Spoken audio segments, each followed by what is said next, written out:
पर व्यापार बदल कर देख लिए, धन भी हमारा कहीं डूब गया, आ नहीं रहा है, तो प्रयास करना। 3 स्थान पर चढ़ाई गई बेलपत्र हमें सुख का अनुभव करा देती। बहुत ध्यान लगाइएगा। पहला, अशोक सुंदरी की जगह। अब ये बेलपत्र जब भी आप चढ़ाएंगे तो रविवार की अगर प्रदोष पड़ जाए, कौन से दिन? रविवार की प्रदोष के दिन ये प्रयोग अवश्य कर कर देखिएगा। ज्यादा बार नहीं करना है, केवल एक ही बार करना, बाबा स्वयं कृपा करेगा। अपने मंदिर में, अर्थात अपने घर के पास कोई मंदिर हो, शिवालय हो, देवालय हो, जहां शंकर भगवान विराजमान हो, शिवलिंग हो, ऐसी जगह पर अवश्य करें। हमें कहीं दूर जाकर ये प्रयोग नहीं करना है। अपने अपने शिवालय, अपने जो घर के आसपास में शिवालय हो वो। एक बेलपत्र अशोक सुंदरी वाली जगह। अब उसको अशोक सुंदरी की जगह पर भी चढ़ाने का तरीका क्या है? ये शिवलिंग है, ये जलाधारी है, ये जल बहता है, बीच में जो मोटी सी लाइन है वो अशोक सुंदरी का स्थान। ये जो भाग है षडानंद कार्तिकेय गणेश जी और कार्तिकेय जी का। जलाधारी मतलब माता पार्वती जी का हस्तकमल। शिवलिंग मतलब भगवान शंकर का स्वरूप। ऊपर से जो बूंद बूंद पानी इस पर गिरता है वो शंकर भगवान की 5 लड़कियां, जया, विषहरा, शामली बारी, दौतली और देव। शिव जी की 5 लड़कियां ऊपर, एक लड़की शंकर भगवान की 6 नंबर की अशोक सुंदरी उनके चरणारविंद के पास, उनके गणेश, षडानंद, कार्तिकेय के मध्य में। जब हम बेलपत्र चढ़ाएंगे तो उस बेलपत्र को चढ़ाते समय आपकी जो बेलपत्र की डंडी है वो बेलपत्र, रविवार प्रदोष के दिन का ये उपाय है महाराज। ये बेलपत्र की जो डंडी है, इस डंडी का भाग शिवलिंग की ओर होना चाहिए। ये जो डंडी है इसका भाग अशोक सुंदरी पर जब चढ़ाएंगे तो शिवलिंग की ओर इसका भाग होगा महाराज। दूसरी, बेलपत्र को जब हम समर्पित करेंगे तो जलाधारी का जया, विषहरा, शामरी बारी, दौतली, देव। मान लो जलाधारी ऊपर नहीं है शंकर जी के, तो उसका स्मरण कर कर 5 कन्याओं का नाम लेकर जया, विषहरा, शामली बारी, दौतली, देव, इनका स्मरण कर कर शंकर भगवान के शिवलिंग पर बेलपत्र रखेंगे। बेलपत्र कहां रखना है? आप अगर यहां बैठे हो तो आपके विपरीत में डंडी का मुख होना चाहिए। ये बेलपत्र की जो डंडी है इसका मुख आपके विपरीत में हो। आप यहां बैठे हो तो डंडी उधर होगी, आप इधर बैठे हो तो डंडी का मुख इधर होगा, आप उधर बैठे हो तो डंडी का मुख इधर होगा। आपके ठीक विपरीत की ओर डंडी का मुख हो। ये 2 जगह बेलपत्र समर्पित करने के बाद तृतीय बेलपत्र शिवलिंग की जो जलाधारी है, जहां पर भगवान शंकर का शिवलिंग रखा है, वहां स्पर्श कराकर, केवल छुआना है, स्पर्श कराकर बेलपत्री के पेड़ के नीचे ही कोई कंकर हो, कोई शंकर हो या कोई मिट्टी का ढेला हो, नी हो, तो वहीं मिट्टी को थोड़ी सी ऊंची कर कर एक बेलपत्र बैठकर इस बेलपत्री की डंडी जड़ की ओर, मतलब जो वृक्ष होता है उस ओर इस डंडी का मुख होना चाहिए। ये 3 रविवार के प्रदोष के दिन शंकर भगवान पर चढ़ाई गई बेलपत्र से हमारा गया हुआ धन भी पुनः आने का रहता है, और हमारा जो व्यापार बार बार बंद हो रहा है, शिव की कृपा से एक बार चालू तो चालू हो ही जाता है। शिव तत्व को जाओ और निवेदन है सब भावों से करना है, हृदय चित्त आनंद। जो एक पत्र आया है देखिए,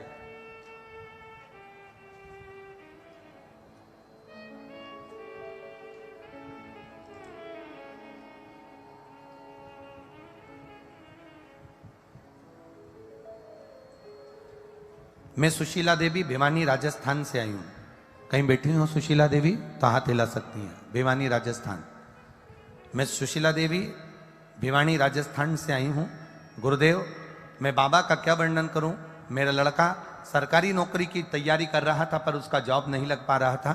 तब मैंने आपकी पंच बेलपत्र का प्रयोग करवाया और पंच बेलपत्र वाला प्रयोग कराया तो बाबा की कृपा से, पशुपतिनाथ की कृपा से मेरे बेटे का सरकारी जॉब लग गया, इसलिए मैं बाबा को यहां प्रणाम करने के लिए आई हूं। यह शिव तत्व है, वो घड़ी है। और ऐसे कई पत्र हैं जिन पत्रों में आप लोगों की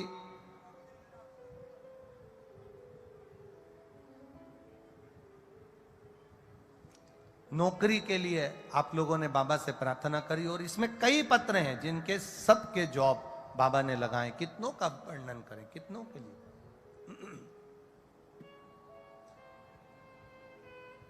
एक विश्वास के साथ, एक भरोसे के साथ, एक दृढ़ता के साथ आप शिव की आराधना करें। 3 स्थान पर बेलपत्र। तो अब जितने लोग भी यहाँ आए हुए हैं और जितने लोग आस्था चैनल पर कथा सुन रहे हैं, जितने फेसबुक यूट्यूब पर सुन रहे हैं, कौन से दिन करना है? जम के बोलो जरा। रविवार के प्रदोष। पहला बेलपत्र बोलते जाओ जम के, अशोक सुंदरी। दूसरा बेलपत्र शंकर भगवान के, जम के बोलिए,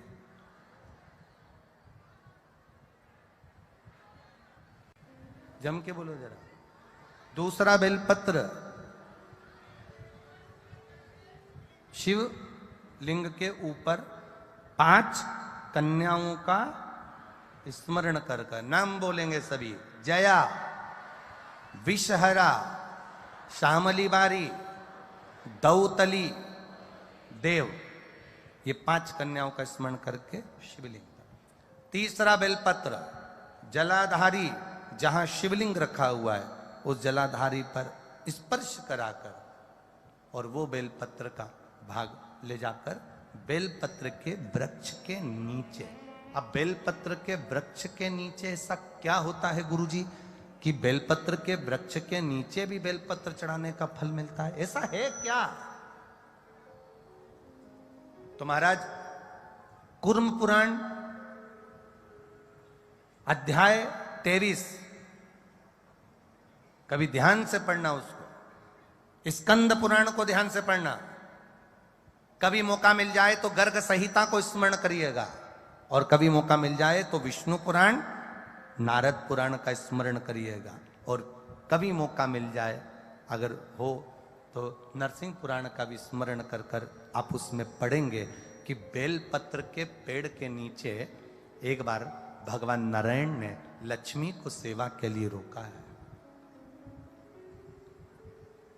एक बेलपत्र के वृक्ष के नीचे मां लक्ष्मी, मां सरस्वती, मां गायत्री, मां सावित्री, मां अंबा, जगदंबा, जगद्धात्री, दुर्गा, सारी देवियां,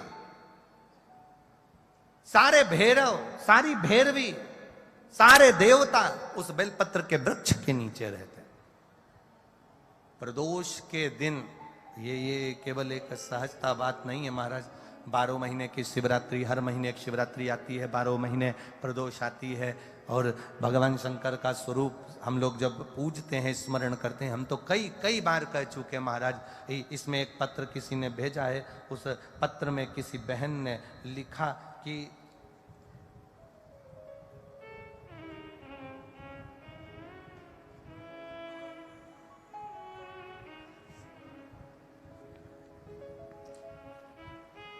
मेरा नाम पिंकी सोखिया है, मैं नगर भरतपुर से आई हूं।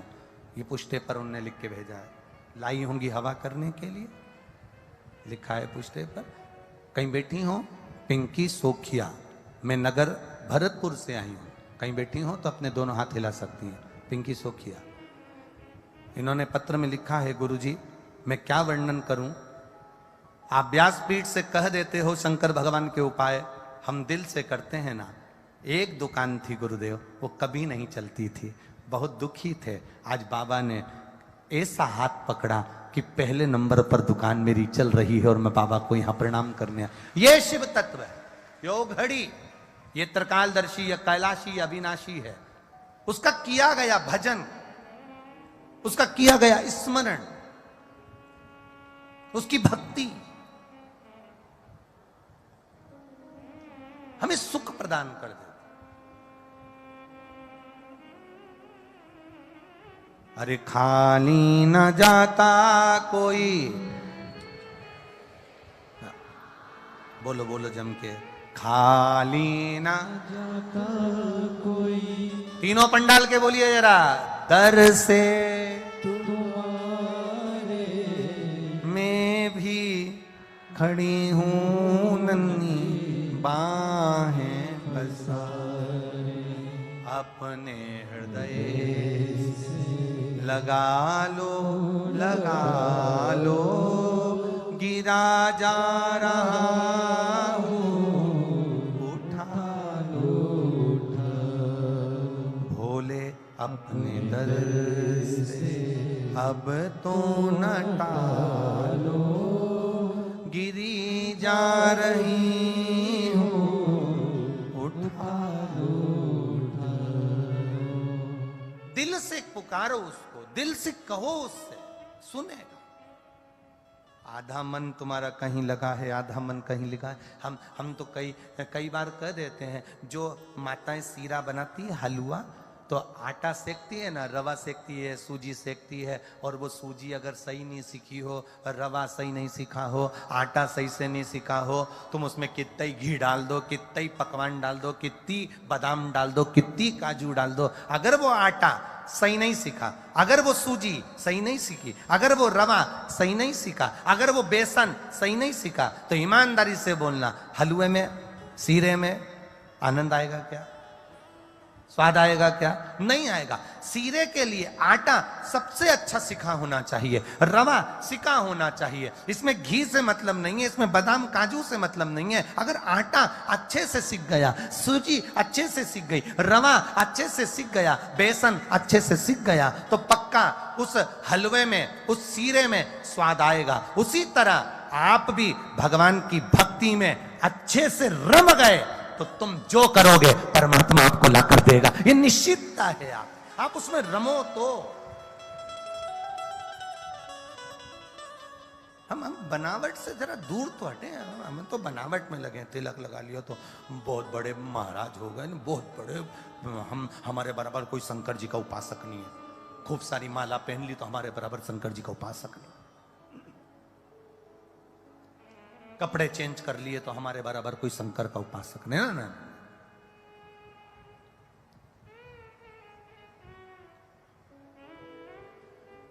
आप थोड़ा दूर हटो इन सब से। दिखावट, बनावट की भाषा भगवान शिव को प्रिय नहीं है। सती मैया ने बनावट की भाषा में आकर एक शब्द कह दिया, मैंने कोई परीक्षा ही नहीं ली। असत्य बोल गई मां। एक झूठ व्यक्ति की जिंदगी को बर्बाद कर देता है। एक कौवे को एक हंसनी पसंद आ गई। कौवा उस हंसनी को अपने घर लिया है।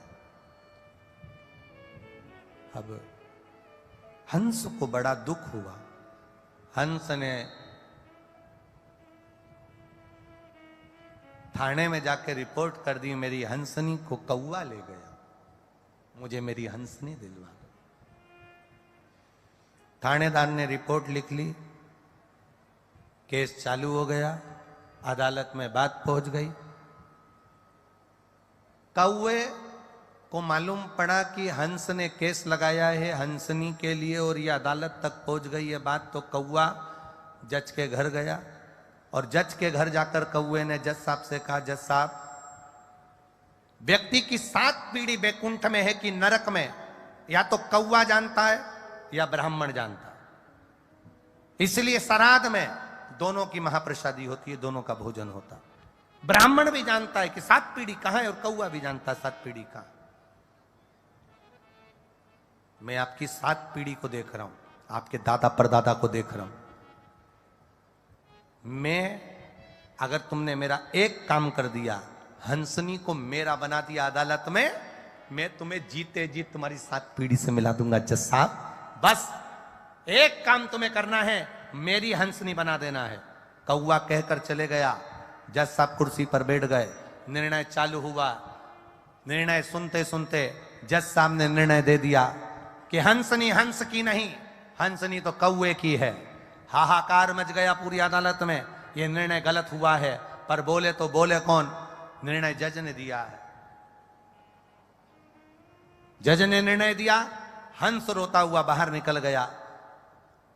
कौवे से जज साहब ने कहा, कौवे मैंने तेरा काम कर दिया, हंसनी को तेरा बना दिया, अब तू चल मेरे दादा परदादा से मेरी 7 पीढ़ी से मुझे मिलवा। तूने कहा था जीते जी मिलवाऊंगा।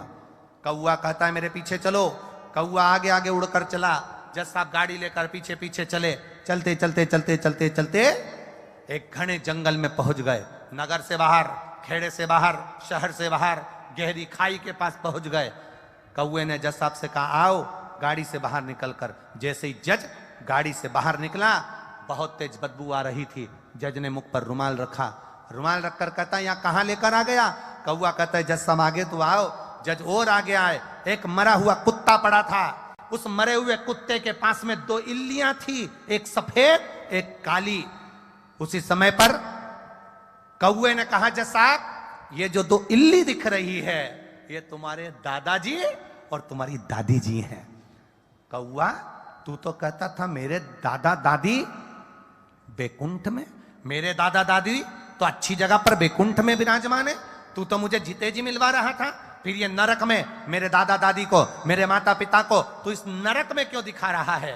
कौवा कहता है, जज साहब जिस समय मैंने कहा था तुम्हारे दादा दादी बैकुंठ में ही थे, पर आपने अपनी कुर्सी पर बैठकर एक निर्णय गलत कर दिया, इसलिए तुम्हारे दादा दादी को नरक में फेंक दिया। एक निर्णय, एक झूठ, एक असत्य, एक अपशब्द तुम्हारी 7 पीढ़ी को उठाकर नरक में पटक देती है। दिन भर तुम मोबाइल पर कितना झूठ बोलते हो, दिन भर तुम कितना झूठ बोलते हो, तो तुम्हारे पूर्वज बैकुंठ में या पितृलोक में नहीं मिलने वाले, यहीं गटर में कहीं पड़े हुए मिलेंगे, उनको ढूंढना। तुम एक झूठ 7 पीढ़ी को नरक में लाकर छोड़ देती है।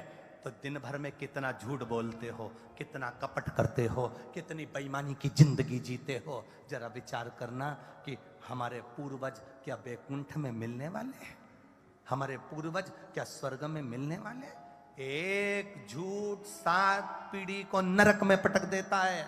शंकर भगवान के सामने माता सती ने केवल एक झूठ बोला, और उस झूठ का परिणाम यह निकला कि सती को भी प्राण त्यागना पड़े, और सती के पिता को बकरे का मुंह लगाना पड़ा। एक झूठ उसके पिता को भी पशु बना देता। एक झूठ व्यक्ति की 7 पीढ़ी को नरक में ले जाकर पटक देता। और तुम झूठ बोलकर खुश हो रहे, मेरे बराबर कोई अप टू डेट नहीं, दिन भर झूठ बोलो। मोबाइल पे कोई पूछे कहाँ हो तो के दुकान पे लगाओ तो घर पे के तो दुकान पे, यहाँ के हो तो वहाँ के हो तो वहाँ। 24 घंटा झूठ, छल, कपट, प्रपंच की जिंदगी जी रहे, और सोचे कि परमात्मा मेरे दिल की मुराद पूरी कर दे। भगवान के तेरे जैसा कपटी नहीं देखा संसार में। कहाँ आफत में पड़ा? दिल से पुकारो। अब कई लोग कहते हैं, गुरुजी भगवान को रिझाने के लिए हम कौन कौन सा प्रयास करें? हम कहें पहला प्रयास, भगवान को दिखावट पसंद नहीं है, भगवान को बनावट पसंद नहीं है, और भगवान को सजावट पसंद नहीं है। पहला प्रयास करना, जैसे हो वैसे रहो, जैसे बोलते हो वैसे रहो। अपनी जिंदगी को दिखावे से मत करना कि मैं बहुत अप टू डेट बनकर जाऊंगा तो किसी को प्रसन्न कर लूंगा। अच्छे कपड़े पहनकर, अच्छे आभूषण पहनकर आप दुनिया को प्रसन्न कर सकते हो, पर अच्छा मन रखकर तुम महादेव को प्रसन्न कर सकते हो। यह तुम्हारे भीतर की श्रेष्ठता है।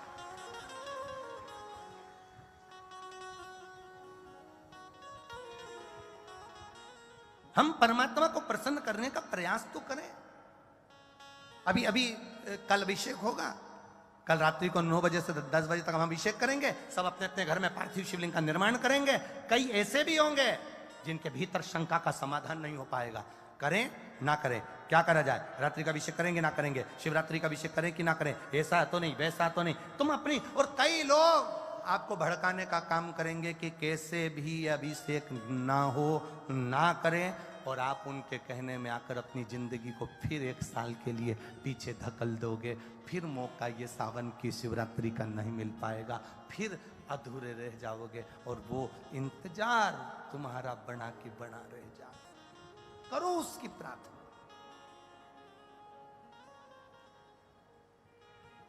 दिखावट की जिंदगी से दूर हो जा। माता सती ने एक झूठ बोल दिया, एक झूठ माता सती का उनके पिता को बकरे का मुंह लगवा दिया, एक झूठ। तो कई लोग कहते हैं गुरुजी क्या हम झूठ नहीं बोले? हम कहते हैं बोलो। हमने कब बोला कि मत बोलो?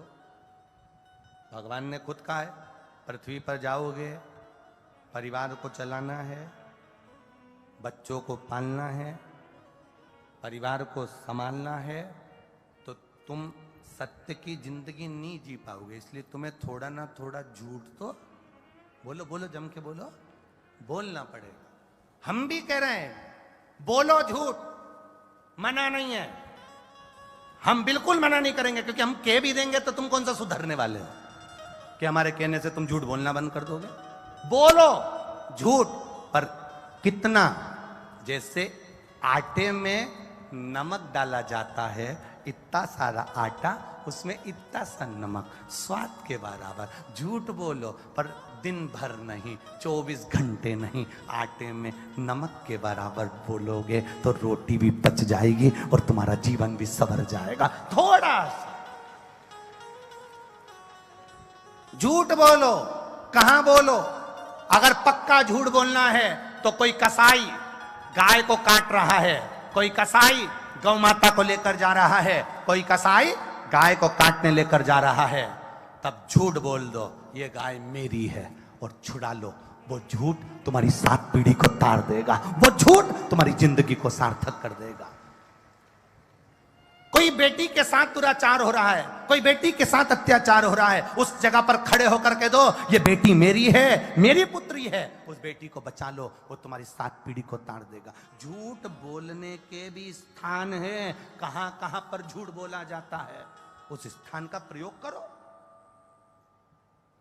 मंदिर में बैठकर झूठ नहीं बोलना, शिव की कथा में बैठकर कभी झूठ मत बोलना। जो बोलो दिल से बोलो, अपने मन से। ये शिव पुराण में कई लोग कहते हैं गुरुजी कहाँ से बोलते हैं, क्या बोलते हैं, क्या वर्णन करते हैं। हम उनसे एक ही बात कहते हैं, ये गीता प्रेस गोरखपुर की शिव महापुराण की पोथी तुम सबके पास में, जहाँ से बोल रहे हैं आप सबको मालूम है, आप उसका स्मरण करिए। वो दूसरे होंगे जो कहते हैं और अपने ऊपर अमल नहीं करते। हमारा प्रयास रहता है पहले हमारे खुद के ऊपर हम अमल करें, उसके बाद कहा जाए। आप अपने ऊपर पहले प्रैक्टिकल कर कर देखो, तब जीवन का आनंद होगा। होता है, एक महाराज जी प्रवचन दे रहे थे, प्रवचन में कह रहे थे शराब नहीं पीना चाहिए, ये गंदा नाली का पानी है, मत पियो, बर्बाद हो जाओगे, गटर में पड़े मिलोगे, नाली में पड़े मिलोगे, इसका त्याग कर दो, मत पियो। महाराज जी प्रवचन में बोल रहे थे, उसमें एक महाराज का पहचान वाला बैठा था, उठ के खड़ा हो गया, खड़े होते से ही बोला, ओ महाराज तू इतनी बड़ी बड़ी बात कह रहा है, तेरा सग्गा भाई पी के तो गटर में पड़ा है। तो इतनी बड़ी बड़ी बात कह रहा है, तेरा सग्गा भाई पी के नाली में पड़ा हुआ है, तू हमको ज्ञान दे रहा है, तेरे भाई को ज्ञान क्यों नहीं देता? महाराज प्रवचन दे रहे थे, प्रवचन देते देते महाराज बोले, भैया देखो मैं प्रवचन दे रहा हूं और मैंने कहा शराब मत पियो, गटर में पड़े रहोगे, नाली में पड़े रहोगे, गंदा पानी है। मैं भी प्रवचन दे रहा हूं, मेरा भाई भी प्रवचन दे रहा है, मैं मुख से समझा रहा हूं, मेरा भाई प्रैक्टिकल करके दिखा रहा है। अगर जिसको मेरी वाणी से ना समझ में आए, मेरे भाई को गटर में पड़ा हुआ देखना, नाली में पड़ा हुआ देखना और उसको देखकर समझ जाना कि हम गलत तो नहीं कर रहे हैं।